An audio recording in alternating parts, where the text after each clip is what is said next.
I got in a bad car accident. I'm in the hospital. That guy shouldn't have survived this car accident. I don't know what happened. I don't know how it happened. All we have is theory right now from what the police report said is there's a highway here, 61, and I was going north, and I basically just kept going straight, and I basically hit an embankment, and I flew off, and I went down this hill and basically landed upside down. You couldn't see my car. After years of drinking in isolation and trying to hold it all together, Kevin ended up in a car accident he shouldn't have survived. His vehicle flipped, hidden off the road, and he was left hanging upside down overnight, alone, not knowing if he'd make it out alive. And even after that, he kept drinking.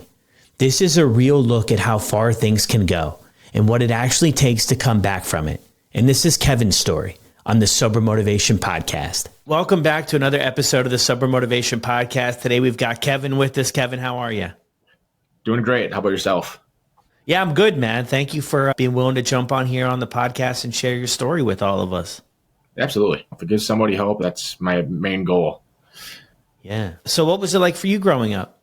Growing up was actually, it was a decent childhood. I grew up in a hockey family, Minnesota. We were a tight-knit family, and things were always, we weren't rich, we weren't wealthy. We were just an average family down the road, just a normal next-door neighbor.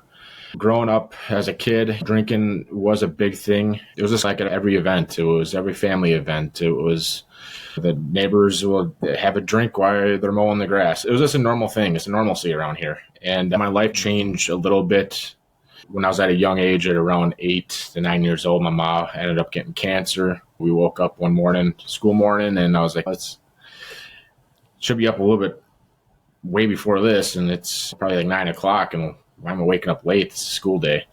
And just to walk in on my mom having a grand mal seizure. So me and my brother were home, and I yelled for my brother. He called the cops, and we saved my mom at the time.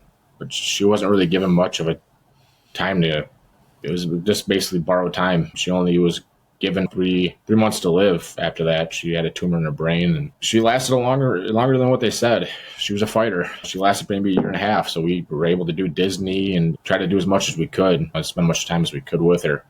And at that age, I really didn't know exactly what was going on.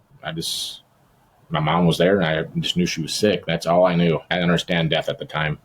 My brother took it harder. He took his grief, and he ended up going right into using drugs at a young age, smoking weed, what kids can get their hands on at that age. And he just went down that path at a very young age with addiction and drinking and drugs and the whole 9 yards. I was more or less just get myself into sports, do as much as I can to stay focused. I was more of a sports kid. So after my mom passed away, it was a hard time. My brother was into his full-blown addiction and running around the streets. My dad was in and out of the bars, getting arrested for a DUI when I was a young age. That was a lot to take in for a kid, but I still didn't understand what was going on. I thought that was just a normal thing. My brother, at a young age, he was in and out of jail. I was in hockey, and I was in the hockey rinks, getting rides from friends and family just to go to my sports. And my dad was either at the bar or he'd be at the games. He made it there as much as he could. And I understand now today of what was going on in his head. And he was just trying to know himself because he lost his love of his life. And I lost my mom, but I didn't understand it until I honestly still today, I struggle with believing that she passed away when I was at a young age, and I know she did, and I always blamed God for it. And today I understand I can't blame God for it. He just needed my mom to be there, to be as another angel, to help. My drinking really didn't pop off until I was in high school. I just seen the troubles it would cause with my dad and with my brother, and I would just always say, I'm not going to drink. That's not my thing. I'm going to stay in sports. You can have those dreams when you're a kid, but when you get older, you start realizing that hockey's that's not going to be my life. I'm not good enough to be that person in the pros. I started drinking a little bit at parties, and I was around 18, 17.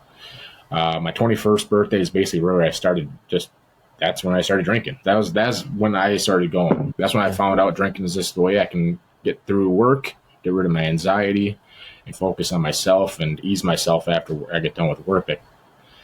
It was just a thing I thought that was a way to calm myself. I strived myself at a young age to be driven. I started working in automotive at 16. I basically would go to school and then I'd go right to work.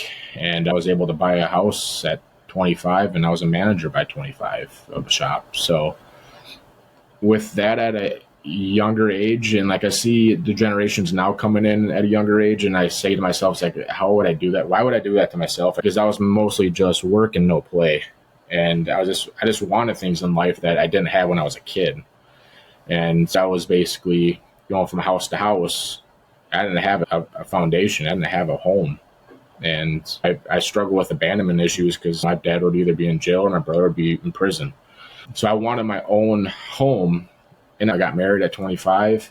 I had all these things, but I still was missing something. I wasn't happy. And that's where my drinking picked up. And I'd go to work, come home, drink. It was more of a weekend type deal. I ended up getting a head injury from falling into a curb out in front of my house, letting my dog in. So I got basically leave from work for almost 3 months because I had a hard time speaking. I was at my 5th concussion, numerous ones from hockey. So the only way I was coping was drinking all day. And what I know now is like my drinking all day was, and my side effects I was getting wasn't from my headaches. It was just my drinking all day. So when I go into these checkups to get cleared off for work, I would fail them because either I couldn't stand on one foot, or I couldn't see clearly still, or I was still having the headaches, migraines, and the whole 9 yards. But what I realize now, I think most of it was because of my drinking all day. And I just remember one time when me and Steph went for a walk to get me out of the house, and I would say I see things out in the yard. That's just, my life isn't normal anymore. I'm seeing things. I see shadows, and it's just the weirdest freaking deal. And I don't think they were in my head. It was mostly the drinking I was doing. Just going back there for a second to when you first started drinking, what was that experience like? Some people have different sort of experiences they share when they first got started, but you had a lot of stuff happen when you were younger. Was this some sort of relief for you in any way of everything that went on or was going on? It just made me feel more comfortable in my own skin. Everyone always says they had that warm feeling going down their throat and the warm fuzzy feeling in their body. I never really had those feelings. It was just more or less it made me feel comfortable in my own skin. I always battled the self-esteem issues. I always had a social anxiety. It was just me growing up in the hockey rink. It was never me going to parties and talking to people. It was just putting a mask on, and it was just me. That's the only way I could feel free when I was a kid. In school, it's just I hung out with the people, but I never felt comfortable of hanging out and talking to people and meeting new people. This, like you and me are doing today, it's, man, back then I wouldn't be able to do it. It was, I got to have some drinks in me and then I can do it. Yeah. The feeling I had, it really wasn't a feeling, it was just, I was more comfortable in my own skin when I was able to drink. I got rid of that anxiety. It just felt more freeing. So I thought. Yeah. No, and a lot of people, it's like that expression too, like alcohol gave me wings until it took them away. It kind of reminds me of maybe that in a sense, to be more comfortable. It's so tough, I think, looking back, right, to where we're at now. And maybe you can relate with this, but I was a lot of the same way, a different turn of events in my life. But I always wondered how it was so easy for other people to connect and make friends and just be happy. And I felt, I don't really know, I never really talked with them about if they were really forcing it, but I felt like I had to force it and put so much effort and energy into making friends, keeping friends around, like just being this clown of some sort and just this constant distraction of who I really was. And this was like even before I started into drugs and alcohol, of trying to find out like that $1 million question, where do I belong in this world? What's my purpose for things? So right out of high school, you already got into sort of the automotive thing, you said, when you were 16. So that was your passion to really get things going. Your brother's older than you. I'm only assuming that, but he's an older brother. Yeah, he's 4 years older. He's driving himself. He just got himself out of Hazelden, I think 4 or 5 months ago. And he's putting in the work. He's doing the thing, and he's good, man. He's not doing it the way I did it. I was just basically all in, do what I can do. But he still struggles with a little bit of the social anxiety, and he's doing it his own way, and I get it. We all got to do it our own way. It's our own path. But he's making it work for himself, and I'm proud of him. He's kicking ass, if I could say that, but he's doing it. He's in the work. He's doing the thing, and I'm proud of him for it. Good, man. That's great. That's really great. And so you get out of high school, you get married too, you said at 25. How is in the early days of drinking for you? Are there any red flags that you're noticing or anybody's noticing around you? Or is it's like what everybody else is doing? What are your thoughts there? It was, to me, it was like it was more or less everywhere we would go. It was out to dinner. It would be a drink, multiple drinks. It would be Saturday, Sunday. Let's go to the bar up the road. Let's have our Bloody Marys. I'll have my beers. I have to reflect on it with this conversation here. I remember they used to start off with just one. We'll have something to eat, and then later on in the years, it was, let me try to get this third one down and then we'll go, or let's try to get to the fourth one down and then I'll go. And every time now I think about it, it's like, yeah, there was red flags, 100%. We would only go there for just one there, here and there, maybe a soda, just little by little. But then the more I think about it, it's like it progressively got worse over the years. And we'd go on a Sunday and I can't go. I want to have one more. And I'd already be 5 deep. But then before I went, I'd already have a couple before I went there. So, yeah, there was red flags, and I didn't want to see them. She seen them. I didn't want to see them. It was not my problem. It was your problem. It was their problem. It was the bartender that cut me off's problem. It was never my problem. And that's just the blindness of our addiction, right? Yeah, it's so true. And the hindsight's 2020, right? We can see it now clear as day. But when you're going through it, it's the truth. You can't see it, or we're not willing to accept it, or we're just lacking that ability to be honest with ourselves, to be like, hey, this is how it's going. It's so easily to rationalize and justify the next one, or it's everything around us. I'm with you on that 100%. I was blaming so many things around me for where I ended up, and it wasn't until I changed that perspective that things could have the chance to change. How are things going for you? Because you're moving up the ranks in your career, your job, getting married, all things that kind of check those boxes in life, right? Buying a house. And when you're doing all that stuff, I think too, when we're wrapped up in it, it's really hard to be like, what's the problem? I'm checking this box. I got this going for me. Like, how bad could it be? Yeah, I'm doing the thing. I got my job. I'm a manager of a shop. It's like, I got it all. I'm still not happy though. Here's kind of like, everyone says they have a rock bottom, right? I don't know what a rock bottom is. In all honesty, I'm going to go through this part of my life where there's been numerous rock bottoms that normal people will say is a rock bottom. Yeah. At about between 25 to 29, my drinking picked up. It was just on the weekends, maybe once every now and then at night. It was to an excess, yes. Till then, to me then, it wasn't to an excess. It was to me to get numbed out and go to bed. So around 29, stress levels were already, they're through the roof. I had a hard time bearing myself, dealing with my own emotions. I think my early childhood was catching up with me at that time. I was missing the family life figure, this all anxiety of this life in general, of what have I actually done with my life at 29? And why am I still not happy with myself, or even when I look in the mirror? Between me and my wife at the time, we're fighting every day. We were struggling with me finding myself, but not finding the love in the relationship. I just had a hard time loving myself. And this also goes out to the wives, the spouses, the boyfriends, whatever anyone has out there. That person that's in your life, they're the ultimate warrior. They went through a lot of crap we went through, and they had to handle it and deal with it in their own way without anyone even understanding what's actually happening in that relationship. Because nobody knows the answer of, oh, you got the alcoholic husband and all he does is drink. Oh, blah, blah. Nobody understands that. And nobody's understanding what to say to that person at that time. He was just a complete warrior in the whole relationship. And so basically at 29, I was dealing with anxiety, the work stress, the lies were just becoming bigger and bigger, and it was taking a toll on my life. And my drinking was nightly in the garage, hiding out there and not dealing with going to bed at a decent time. I'd be out there 3 a.m, and go to work at 7. And then I'm sure I was still drunk when I got to work. So I went to my first treatment. It was not something I wanted to do, something I was basically told. We all told we should go to treatment, and we'd do it to please them. And I went there. It was pre-COVID. It was basically when I got out, we were wiping the door handles, and they were saying there was a sickness coming. Okay. I get out, and then the next day, the country's on lockdown. I'm doing an IOP, and That's intensive outpatient. And I'm doing it to still please people, but it's also to do it because I want my relationship to work. And I still want to figure out what this whole thing is about.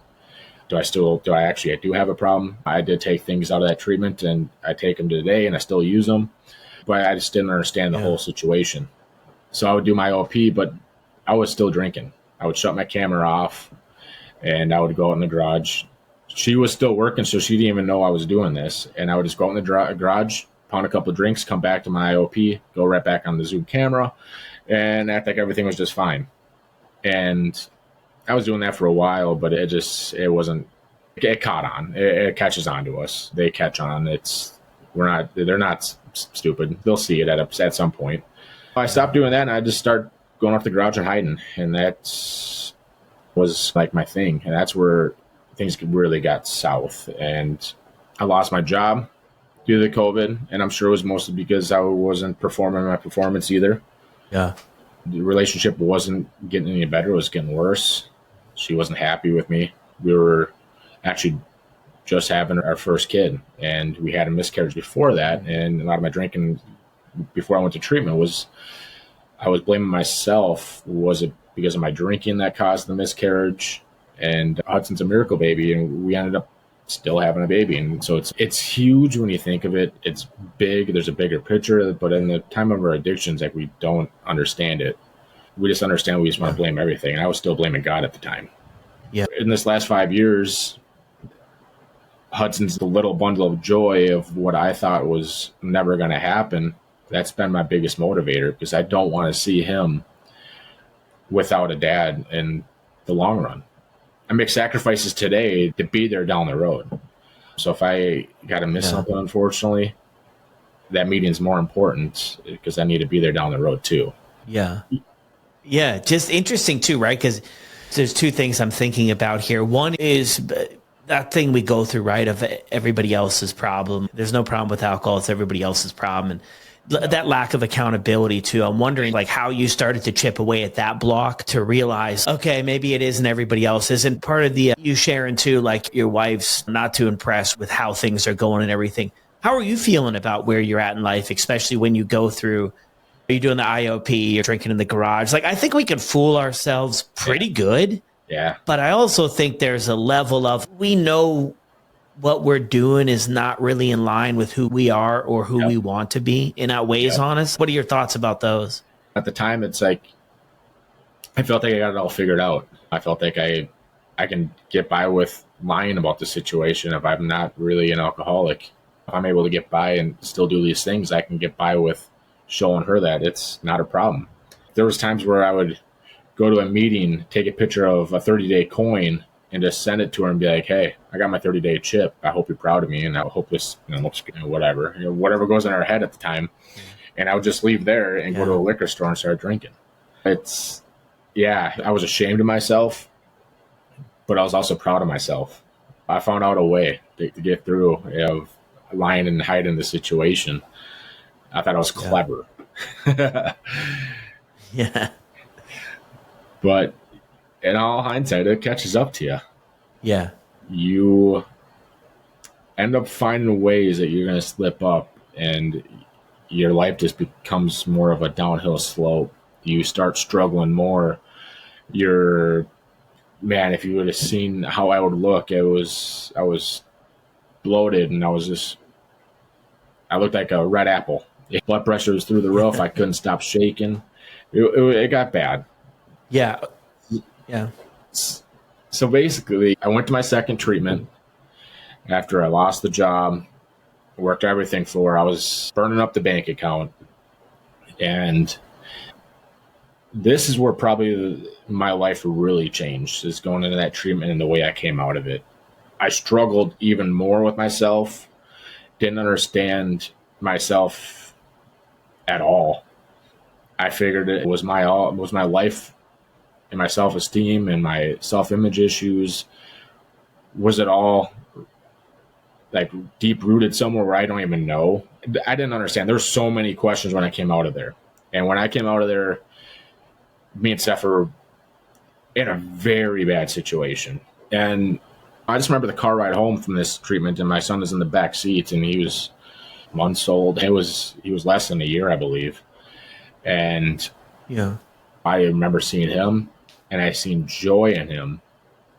But I also felt myself looking at myself saying, what are you doing with your life, Kevin? You can't figure it out and you're still not happy with yourself. And you got that little boy in front of you that's smiling away, looking at you, but you just don't feel like that person that should be his dad.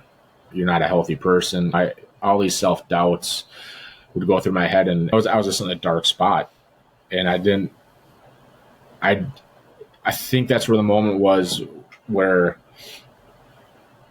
I needed to love myself to love others. And that's where I understood is I can't go through life with saying I love you when I don't even love myself.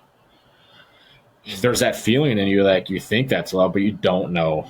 Basically, when I got home, we had papers on the counter, and she was taking my house. She was done, and it was probably like a couple weeks later after I got back, because when I came back, I basically immediately went into a hotel, went on a weekend bender, calling that treatment just to go back to have them say that they're not taking me back. Yeah. So that's kind of like where I'm like, okay, if they're not going to take me back, then why even bother continuing to try to do this recovery sobriety thing if no one's even happy with me? So that's just me buying the lie. I'm doing it to myself. All these people aren't doing it to me. It's just I'm doing it to myself, and I'm proving to myself, to them, that it's like I'm just truly an alcoholic and I can't see it. Yeah. What were your conversations like in treatment? Yeah. Yeah. You had a caseworker or something? Like, would they say, where do you think you're at and stuff? Like, and when was this? What year? This was probably in 21. Yeah, okay. 2021. So it was basically just out of the end of COVID. We were still wearing our mask. Yeah. But the whole problem, like in the situation, was like this treatment, we had a caseworker and I was bonded and I was able to communicate and express myself, just to have them pull the counselor out of there and just do a whole staff change. And then I had to start all over with another counselor, and I couldn't get invested because I was worried about insurance dropping me. And every day I'd go into a group, not sure if I was going to be there tomorrow. And I just couldn't express myself the way I wanted to, the first counselor, because I just felt like I was just being just another person. I just felt like it was just a game, and I couldn't get invested with it. And there was times where the counselor would be like, maybe you two should just get a divorce. And I thought we were here to work on things, not just to make things even harder in my life. And yeah, I just left that place just confused. I didn't know what I even wanted. I just had no self-worth at that. I left there. I didn't know what life was anymore. That's where the problem was. Like, I couldn't love myself because I didn't know what was real anymore after leaving that place. It was this bad experience, put a bad taste in my mouth. And it just confused me even more, I should say. Yeah. It's interesting too, with what you're sharing about struggling to love yourself, accept yourself, and find that place within. You feel like that, you've probably done some work on this sense where the journey goes, but do you feel like that's coming from childhood experiences too, about what was around you and how life was, and not in a sense to blame anybody else, but maybe just how things were going in your life? Yeah, my life back then was just basically, it was more of an isolated type life. And that's where I got my comfort. And that's where today's life, that's where the problem's kind of rooted down to. I'm more of a self-isolation type guy. I would hang out in my room, go to hockey, come back, hang out in my room. Nobody was home. I'd make my own meals at a young age. My dad would play video games every now and then, but I was mostly just me, myself, and me just taking care of myself and hiding in my room. Yeah. So what happened was, like in my adult years, is the only way I could cope was unhealthy. It was me alone hiding in the garage, because that's what I was normalizing my life. And when I was a kid, it's hiding in my garage. I dealt through my emotions by myself in my room. Adult years, I hung out in the garage and would just drink myself to oblivion and then go to bed numb. So that's the only way I was able to cope at an older age, because I was taking those childhood isolation habits and focusing in my adult years. Yeah. Yeah, it's kind of hard to break out of those bad habits, but you can definitely get out of those habits if you do it the proper Yeah. way. And that's what I do today, obviously. Yeah. So you leave this treatment center and then you get a hotel, and how do things, it sounds like this is a slippery slope here, Kevin. Yeah. Yeah. So this is Hey? where it should be the first rock bottom. I get kicked out of this hotel, and this cop basically picks me up and says, "You can't stay here anymore. It's either detox or I got to take you somewhere else." I'm like, "I'm not going to detox." But then in the middle of this conversation, while he's picking me up and I got to leave my beer, I'm asking him, I'm like, "Why am I being kicked out in the first place?" And the guy's like, "Well, in all honesty, you got a missing person report out. You're hiding in this hotel. But the problem is, it's not that situation. You're alive and you're okay. You're drinking, but you're talking to me right now. But the problem is what's going on downstairs and the people that are seeing what you're doing." And I'm like, that's their problem, not mine. But they're seeing you come upstairs with 2 to 3 cases a day into your room, and it's just you. I'm like, "Oh, okay." And like, that's a problem to a lot of people. Okay, so they brought me to a different hotel, and I continued my bender. But then I came to the realization, is like, I can't keep doing this. So I went back home, went back to work, and by then, this job that I just got and I have today, I was already too far gone to even be grateful for this job. Outside a dealership, it's respected. It's something like I grew up, I always wanted to be at a dealership, but I'm already too far gone in my addiction. So I'm starting to burn bridges there, have issues there, but I'm also being dealt paperwork to sign my house over. And we basically agreed to separate at the time. Focus on yourself and heal yourself, and we'll see what happens. So I went to my own apartment, and what are we all doing? We're all alone. I got my own place. I can drink all day. Nobody's going to bother me. I can isolate and do the things I want. It's going to be okay. I'll focus on myself and I'll heal myself. I'll be all right. That's the lie I wanted to keep telling myself. But it was just a slippery slope. I would stop talking to people. I would go to work. I would start missing work. And then I got in a bad car accident. So this should be rock bottom number 2. I'm in the hospital. I basically, back to the car accident, is that guy shouldn't have survived this car accident. I don't know what happened. I don't know how it happened. All we have is theory right now from what the police report said is I was going up, there's a highway here, 61, and I was going north, and I basically just kept going straight, and I basically hit an embankment, and I flew off, and I went down this hill and basically landed upside down. You couldn't see my car, and what they think is I was hung upside down. What I was hung, when I came to the next day, I was latched my seatbelt super tight, upside down, and I kept coming to. I remember this vividly because I remember like waking up and I felt dirt in my mouth and out or whatever, and I'm like, God, fall back asleep. But it was basically, I thought at the time was just me dreaming of glass and dirt in my mouth, and it was just a bad dream until I actually came to and realized I was upside down in my Jeep. So what they think happened is this happened at night, and I came to around 5:36 in the morning, hanging from my seatbelt in this ditch. And it's on a highway. People could see it, but I was just so far down there, like you would have never even guessed there's a car down that hill. Because it was surrounded with trees and brush. Jeez. So I remember my cell phone ringing, and I was able to reach it, and then it was Steph letting out my dog at the time, and I was able to call her back, and she's not happy with me. She's like, "What do you want?" I'm like, "I need your help. I think I'm not too far from the house, and I got in a car accident." And our conversation was back and forth. I'm like, "You just need to listen to me now and just get here now so I can get in the car." So I was able to get my seatbelt unlatched, go out, crawl through the car, able to look at it and say, what happened? I heard her car coming, and I was able to get myself up this hill and get in the car. And it was her, my son in the back seat, and me, bloody from head to toe. And I couldn't feel the rest of my body. So somehow my adrenaline got me up this hill to get in the car. I couldn't walk after that. I remember she brought me to the house after yelling at me, and I remember my son being in the back seat, and he was crying, and I said, "Why did I do this? What did I do?" And I know it's from me drinking all day. I passed out behind the wheel, and I got behind the wheel, and I shouldn't have. And that's what scares me even more. It's like I could have took somebody else out. I could have had my son in the car. And I knew I would never drink with my son in my car. But if it did happen, that's what scared me. So I had all these emotions of I can never do that ever again. I can't go through that life. If that it was the possibility of possibly killing somebody, if I would have killed somebody, where would my life went? I'm in our basement bedroom. She took me here because I said I can't lose my job. I can't get a DUI if the cops get involved. So I ended up passing out in the bed, and next thing I know, I'm in the hospital.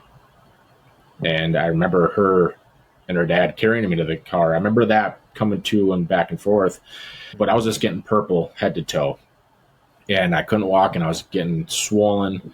So I got rushed to the trauma unit, and I'm there, and the cop shows up, and he says, what happened? I gave him the honest. I still don't know. I don't know today. I don't know exactly what happened. I just remember what happened that morning. I know I was drinking, but I don't know how I got there that night. He gave me a conversation. He says, whatever it is you're going through, just make this a wake-up call. I could give you a DUI right now, but I'm not going to do that to you. I want you to take this and think about what happened and try to take it as a learning experience. And after that, I'm like, I appreciated everything you said. And that's the way I would have wanted it to be. I wish I would have took it at that point. But I said to myself, I'll never drink again, and I'm going to go back into treatment. Spent the week there. I was able to somewhat walk when I left. And by the time I got to my apartment, I was door dashing alcohol to my front of my patio.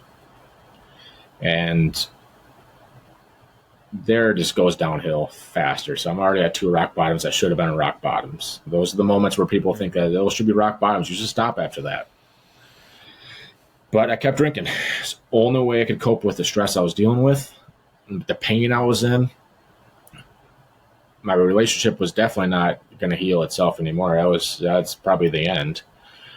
But she still cared for what I was going through. She still was there to help me out with medications and be there for me if I needed it. So fast forward, I'm out of work for a good while now, and I progressed my drinking from a couple cases a day to 3 to 4 cases to 5 cases a day.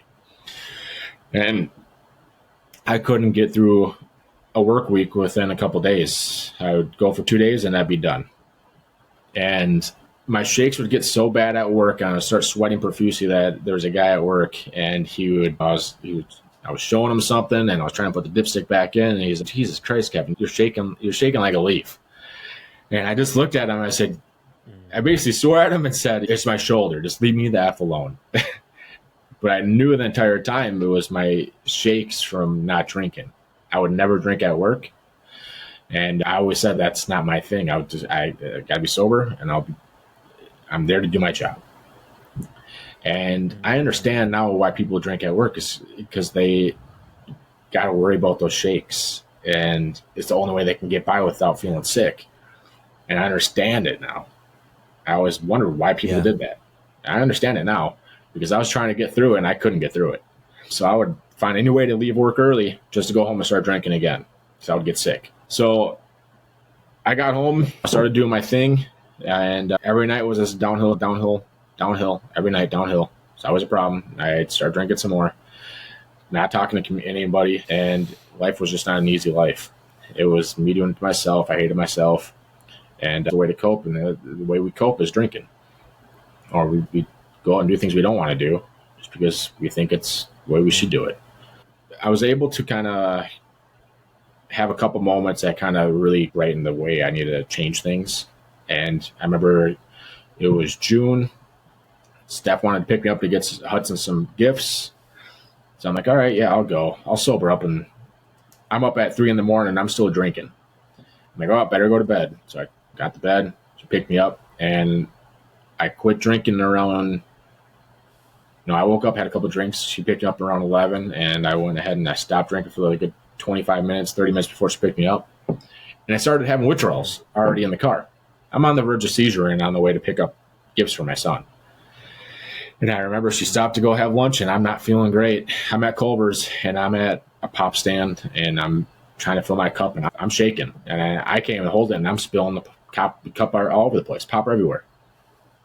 And I remember this kid looking at me, and I remember it today, and it burns me, and I don't stop thinking about it every time I get popped now at the pop machine, because I'm shaking so bad, and this little kid's looking at me like, what is wrong with you? And it's not a good feeling, but I remember that moment. Yeah. I also remember the moment where I couldn't help my kid cut up his chicken because I'm shaking too bad, let alone put my son in his high chair because I'm shaking so bad. So that's one moment that stuck with me, is my son not being able to do anything for him, not be able to hold him because I'm scared I'm going to drop him, and this little kid at a pop stand.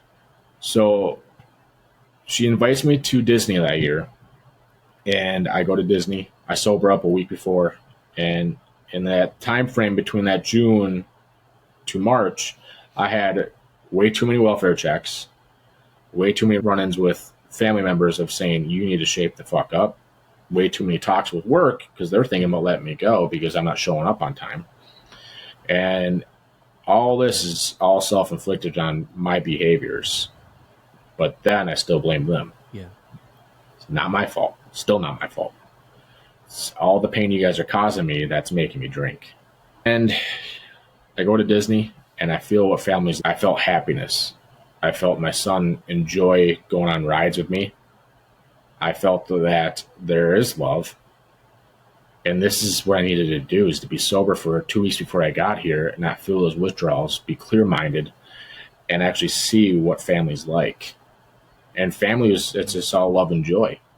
It's seeing him grow up with a father figure, a relationship that he can see and love, of actually being happy.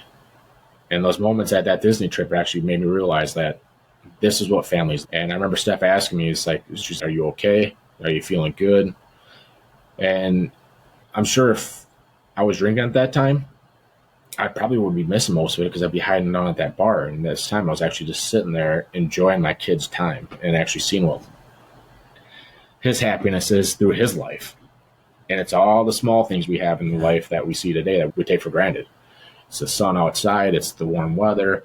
It's the laughter that's in the air. It's seeing everyone enjoy the small things and the smells. You don't see those when you're drinking. There's no smells besides the alcohol, and it's a dark room that's you and your own thoughts, your own pretty self. So I got home and I said I wasn't going to drink, but on that plane, something switched in my head that I was stressed. I went back to my apartment, and I was supposed to be to work on that Monday, and I left my house in Hugo here, and I went north, and on the way there is four liquor stores. You know, that's a problem with alcoholism, right? We got liquor stores in every freaking corner. So I was able to hit every single liquor store on the way home. And comes that Monday, 6 cases of beer gone, all within a day and a half. I got pictures of it today, and it's not a pretty sight. But I was able to take those 6 cases of beer, still drinking, and act like a normal freaking person. And that's, to me, that's not healthy. It's a lot of beer. People still ask how I did it, and so I don't know. It's just all the months of leading up to this that I was able to tolerate it. My eyes were turning yellow. My body was falling apart. I was always in pain. And these were my rock bottom moments. This is where I understand it. Is I called that Monday morning when I woke up and I said, I'm done. I can't keep doing this to myself. Can't keep doing this to my son. I suffered from abandonment issues. I can't do this to him. So basically my rock bottom is, my moment is when I was ready on my own time. When I've already destroyed more things than anyone wanted to deal with, I made the call. People said I should go to treatment. Those were all like, I'll go. But this is the time I said I should go to treatment because I want to. And nobody really understands that, but it's a feeling in your head, that in your mind and body, it's like nobody will understand it, but I understand it myself. And I called a place up in not too far from us. It's Hazelden. They couldn't get me in, but this place in Malibu, California called me and said, hey, we can get you in today. We have a bed ready. And then they called you. So how did this even happen? And that was like, in all honesty, my insurance doesn't even cover a treatment that's 30 miles south, and there's no Malibu, Minnesota, so it's going to be California. And yeah, okay, we got a bed here in California. It's come on out here. And that's where my God moment happened. Beautiful place, amazing people, amazing staff. It's unfortunately closed now, but they went out to Maryland and they got the new thing out there, Hygeia, and these people are just amazing people. And they helped me out. They helped me see what recovery's like, understand myself, understand to have fun with recovery. And that was my biggest blessing, because I understand where to love myself and to love my son. And God moments can happen in weird ways, and that's one of them. I didn't pay a dime. I was able just to be scholarshiped. Insurance won't cover it. And a God moment should happen when I survived that car accident. I should have been like, okay, this is where I got to stop. But the moment of going to this treatment facility and be blessed with all these people that are still in my life today, I can still call Jordana and Justin and be like, hey, I need some help. What do you think about this situation? What should I do? How should I cope with this? And they'll be honest with me, tell me straight up. I got a guy, the tech that was there, Vinny, he still sends me morning gratitudes, and we still talk every day. And I met some amazing people. Jacob, he has his own deal, and he's doing amazing today. Yeah. Charles helped me learn this book that I didn't understand when I was going through all those other multiple times. But I left there, and I still didn't take what was suggested. I went back to my apartment, started drinking again. But then I would call them up, and they would say, you just need to get yourself right into a sober house and follow suggestions. So that's what I did. I got rid of that mindset, because everything I was doing it was Kevin's way and not the right way. Got into a sober living, met these amazing people here in St. Paul. A guy in Lance and Jim, they all helped me, guide me down the path I need. Nick, we have a guy there too, he just understands the way of life, and he understands you to a whole different level. You learn all these things in strange ways, but it works for you, and you make it work on your own path. Like I was talking about my brother earlier, it's like we have our own path, we have our own way to go with things. And I just had to go a very hard way for a short period of time to understand that this is the situation I need to be in to understand these type of situations.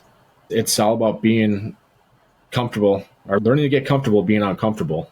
And that's what I had to do. And strip my old ways and start living in a new lifestyle, and that's staying in a routine. And that's the best person I'm going to be today for my son is not the old Kevin.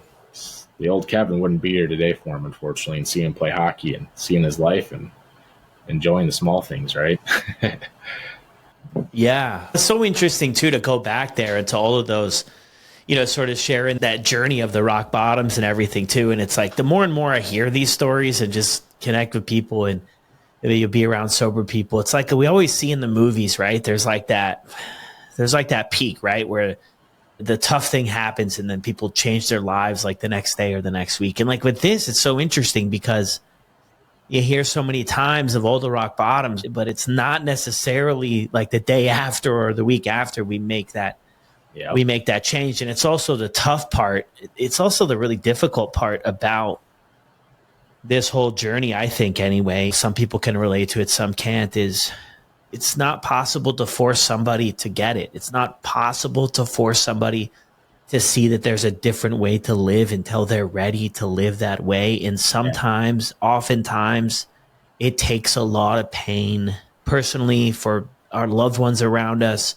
for us to be willing to put in the work that's required to make a difference in our life. That's like the most difficult thing I think about all of this, especially for guys like you and guys like me who are working, helping people and being connected in the communities. And we meet a ton of good people that they've got so much stuff going for them, and they're get some time without drinking, and then maybe it's back to drinking again. And it's, oh man, it's such a difficult thing to watch. But we reflect on our own stories that like it required a certain level of discomfort and pain for us to be able to flip things and be willing to do things differently. And I love how you mentioned too, like just doing Kevin's thinking, what got us here. I'm a huge believer in that. Like my best ideas, the best ideas I ever had, Kevin, Yep. ended me up in the worst places in life. And I had to get to that point in my own journey to realize my way of thinking got me here. I've got to get outside of that. I've got to be willing to put the ego aside and listen to some other people, whether I liked it or not. I had to do my best to follow through with some other ways of people who came before me.